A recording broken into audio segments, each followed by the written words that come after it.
जी प्यारे बच्चों, तो कैसे हैं आप? मैं उम्मीद करता हूँ कि आप सब ठीक होंगे। आज की वीडियो में बात करेंगे एक बहुत ही नफीस शख्सियत, बहुत बड़े साइंसदान जाबर बिन हयान। जाबर बिन हयान को कहा जाता है कि ये हैं बेसिकली फादर ऑफ केमिस्ट्री। ठीक है, इनको हम कीमिया का फादर कहते हैं क्योंकि इन्होंने केमिस्ट्री में जो है बहुत बड़ा नाम कमाया। जाबर बिन हयान को इल्म कीमिया का बानी कहा जाता है, यानी कि इल्म कीमिया का बानी यानी फादर ऑफ केमिस्ट्री। ठीक है, और जाबर बिन हयान ने कुछ धातुओं को पिघला कर साफ़ करने वाला फौलाद तैयार किया।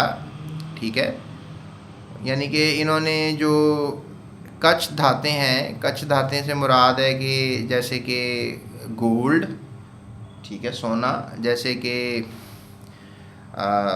लेड, यानी कि इनको आप कह लें कि पिघला कर जो है साफ़ करने वाला फौलाद तैयार किया, यानी कि कच्छ धातों को पिघला कर साफ़ भी किया इन्होंने, मतलब कि धातों की सफाई की, फौलाद तैयार करने यानी कि फौलाद तैयार किया। फौलाद ये होता है कि कोई ऐसा लिक्विड हो जिसमें धातें हों, उसको कहते हैं फौलाद। इन्होंने उस फौलाद का नाम भी मैं आपको बताता हूँ, उसका नाम था आब सुल्तानी। उस फौलाद का क्या नाम था? आब सुल्तानी। क्योंकि उसमें सोना हल हो जाता था।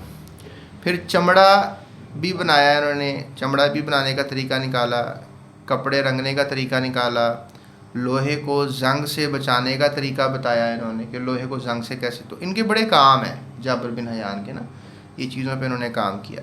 Sulphuric acid, nitric acid, hydrochloric acid, ये 3 तेज़ाबों के नाम हैं। ठीक है, सल्फ्यूरिक एसिड होता है H2SO4, ठीक है, H2SO4। नाइट्रिक एसिड होता है HCl, और हाइड्रोक्लोरिक होता है HCl। नाइट्रिक एसिड HNO3 होता है, सॉरी, HNO3। तो इस तरह से हमारे पास जो है ये 3 तेज़ाब इसने जो हैं वो बनाए। ठीक है, एसिड पहली दफ़ा जाबर बिन हयान ने ही तैयार किए थे, यानी कि जो एसिड है सबसे पहले किसने तैयार किए? जाबर बिन हयान ने। तो ये भी बड़ी ज़बरदस्त बात है।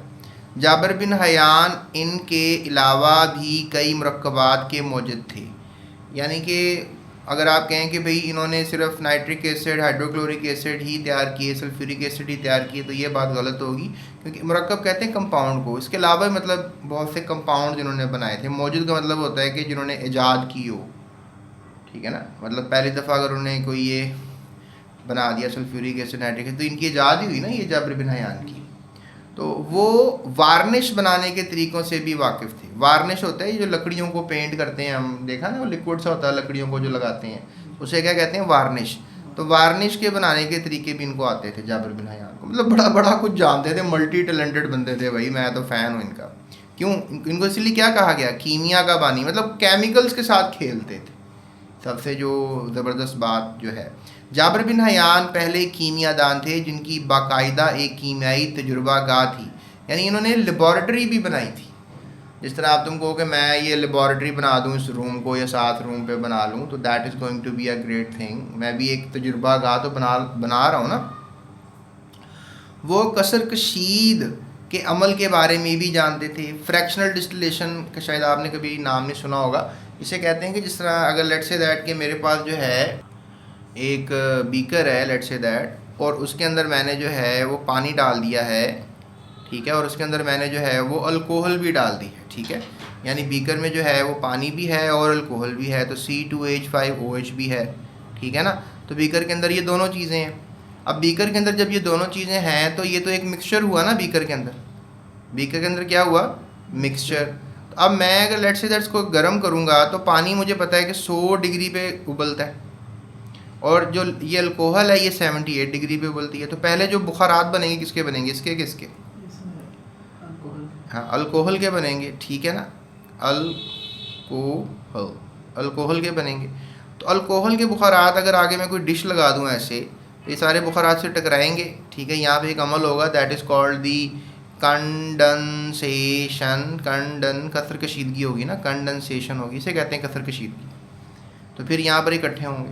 और फिर यहाँ पर एक टब होगा, तो यहाँ पर अब सारे पानी इन पंजाबी भी कॉल रिड़ता हुआ जो है वो इधर आएगा और जमा हो जाएगा। तो what do you mean by this? ये सब क्या हुआ? आपने अल्कोहल को पानी में से अलहदा कर लिया, एंड एक अल्कोहल क्या थी इस लिक्विड के अंदर? ये एक फ्रैक्शन थी, ठीक है ना? क्या थी ये? फ्रैक्शन, यानी कि एक हिस्सा थी ना, ये एक फ्रैक्शन थी। तो इस फ्रैक्शन को आपने डिस्टिल कर लिया। डिस्टिल का मतलब है कि आपने इसको अलहदा कर लिया, डिस्टिल्ड अलहदा कर लिया, and that is called fractional distillation की आपने। और इस तरीके से क्या हुआ कि हमने अल्कोहल को अलहदा कर लिया और पानी को अलहदा कर लिया। ये पहले तो मिक्सर, अब तुमको कोई तुम्हें क्या यार ये शराब को पानी में मिक्स है, इसको अलहदा करो, तुम कहोगे यार यार तो नहीं हो सकता। लेकिन मैंने तुम्हें एक ऐसा मेथड बताया है जिससे ये अलहदा हो सकती है, और इसको फिर हम जो है कसर कशीदगी कहते हैं, कसर कशीदगी, ठीक है?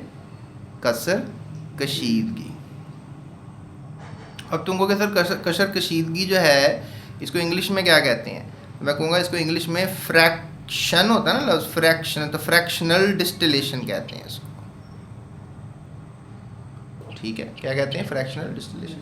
तो प्यारे बच्चों ये सारा जो है आपको पता होना चाहिए, ठीक है? तो इसका मतलब हुआ कि जाबिर बिन हयान थे वो कसर कशीदगी के भी माहिर थे, यानी उनको पता था कि कसर कशीदगी, यानी वो फिर वही बात आ गई बानी कीमिया, यानी कि वो केमिस्ट्री में जो है वो केमिकल्स के साथ खेल रहे थे। वो कभी HCl बना रहे थे, कभी वो H2SO4 बना रहे थे, कभी वो HNO3 बना रहे थे नाइट्रिक, कभी वो वार्निश के तरीके निकाल रहे थे, कभी वो कई मुरक्कबात के मौजद बने हुए थे, कभी वो शीशे को पिघला रहे थे, कभी वो फुलाद तैयार कर रहे थे, कभी चमड़े बना रहे थे, कभी कपड़े रंग रहे थे, कभी जंग से बचा रहे थे। पता नहीं ये क्या थे Jabir bin Hayyan. He was a big man, right? Jabir bin Hayyan ने कीमिया गिरी और से मिलते जुलते मौज़ूआत पर अरबी में बहुत सी किताबें लिखीं। अब क्योंकि जाबिर बिन हयान अरबी के माहिर थे, अरबी ज़ुबान के, तो अरबी में अपनी किताब को लिखते थे और समझाते थे, ठीक है? तो अरबी की किताबें लिखी जिनमें अल किताब और अल खालिस मशहूर किताबें हैं, ठीक है? अल किताब और अल खालिस, ये दोनों आपने नाम याद कर लेने, आपको MCQ तौर पे भी आ सकते हैं ना, तो आपने याद करने हैं। तो अल किताब और अल खालिस जो है बड़ी मशहूर किताबें थी। इनकी किताब अल कीमिया का लातीनी तर्जुमा एक अंग्रेज़ रॉबर्ट ऑफ चेस्टर ने किया, यानी कि ये रॉबर्ट ऑफ चेस्टर का मतलब है ये कोई चेस्टर में रहने वाला रॉबर्ट था, उसने किया। बट डोंट नो उसको रॉबर्ट ऑफ चेस्टर क्यों कह रहे हैं। 1144 में किया उसने ये, ठीक है? मतलब होता है ना किताबें बन जाती हैं तो उसके ट्रांसलेटर भी लोग आ जाते हैं जो उसको किताब किसी और ज़ुबान में कर देता कि आप भी पढ़ सको। अब चाइनीज़ की किताब मैं आपको दे दूँ आज और मैं कहूँ जाओ ज़रा इसको पढ़ कर आओ, तुम कहोगे सर जी ये मैं कैसे पढ़ूँगा, चाइनीज़ लिखी, चाइनीज़ ज़ुबान तो मुझे नहीं आती। तो इसने अरबिक को किस में कन्वर्ट किया उन्होंने? अंग्रेज़ी में। अंग्रेज़ी से मुराद है अंग्रेज़ थे ना, ये रॉबर्ट ऑफ चेस्टर एक अंग्रेज़ थे, लातीनी ज़ुबान में तर्जुमा किया, यानी लैटिन लैंग्वेज। लातीनी ज़ुबान कहते हैं, लातीनी ज़ुबान कहते हैं लेटिन लैंग्वेज, ठीक है? क्या कहते हैं? Latin language. तो 1892 में मिस्टर इसका नाम लिखा हुआ आओ होमस ने जाबिर की 9 किताबों का फ्रांसीसी में तर्जुमा किया, यानी उनकी बहुत सी किताबें थी, अल किताब, अल खालिस, ये मशहूर किताबें थीं। लेकिन रॉबर्ट ऑफ चेस्टर कह लें या फिर ये मिस्टर आओ होमस, ठीक है? ये इनका नाम ले लें आप, तो इन्होंने भी इनकी किताबों को ट्रांसलेट किया था। तो ये था जी जाबिर बिन हयान आपके सामने, is a big man Jabir bin Hayyan, right? तो इंशाल्लाह आपसे नेक्स्ट लेक्चर में बात करेंगे एक और बिग मैन की, मोहम्मद बिन ज़िक्रिया अल राज़ी। अगर आप ये वाली वीडियो मेरी देखना चाहते हैं तो आप ये इस तरह लिखेंगे मोहम्मद बिन ज़िक्रिया अल राज़ी यूट्यूब सर्च बार में, चाहे बोल के वो जो होता है ना माइक सा लगा हुआ सर्च के साथ, उस पर आप बोलें तो आपको ये वाले लफ्ज़ खुद ही गूगल टाइप कर देगा, ठीक है? या खुद लिख लें हाथ से आप गूगल सर्च बार पे, ठीक है? ये गूगल पे लिख लें या यूट्यूब सर्च बार पे लिख लें। तो यूट्यूब सर्च बार पे लिखें ज़्यादा जल्दी मिल जाएगी वीडियो। आप लिखेंगे ना मोहम्मद बिन ज़िक्रिया अल राज़ी स्पेस GS अकेडमी लाजमी लिखना, ठीक है? साथ क्या लिखेंगे? हाँ, तो फिर आपको मेरी ये वाली वीडियो मिलेगी, वरना फिर अल राज़ी पे तो किसी और ने भी बात की होगी, वो मिल जाएगी आप। तो अभी आप जो वीडियो देख रहे हैं वो है जाबिर बिन हयान, राइट? ये 1722 में पैदा हुए और 1817 में इस दुनिया फ़ानी से चले गए। सो आई होप आपको मेरा लेक्चर पसंद आया होगा। अगर इससे रिलेटेड आपको नोट्स चाहिए, क्वेश्चन आंसर्स, तो आप डिस्क्रिप्शन में जो है वो आपको क्वेश्चन आंसर्स में मिलेंगे, ठीक है? उर्दू में भी मिल जाएंगे और इंग्लिश में भी मिल जाएंगे, दोनों में मिल जाएंगे। तो आप वो क्वेश्चन आंसर्स को भी तैयार कर सकते हैं ताकि आपका बोर्ड एग्ज़ाम अच्छा हो जाए, राइट। तो ये आपने करना है, ठीक है। सो अभी सब्सक्राइब करो और जाते हुए, और इसके अलावा अपना बहुत सा ख्याल रखो, और इसको अपने दोस्तों के साथ भी इस वीडियो को शेयर करो ताकि उनको भी इतनी इन्फॉर्मेशन मिले। जाबिर बिन, आप तो खाली पैराग्राफ तो पढ़ने का तो किसी को दिल नहीं करता, क्या लिखा हुआ है अंदर, कोई तफसील से बताए तो मज़ा आता है ना बात सुनने का। तो मैंने आपको एक एक चीज़ का बामायनी होकर समझाया है कि इसमें क्या क्या लिखा हुआ है, एंड वो आपको पसंद आया होगा, right. That's it, thank you so much, take care, अल्लाह हाफ़िज़।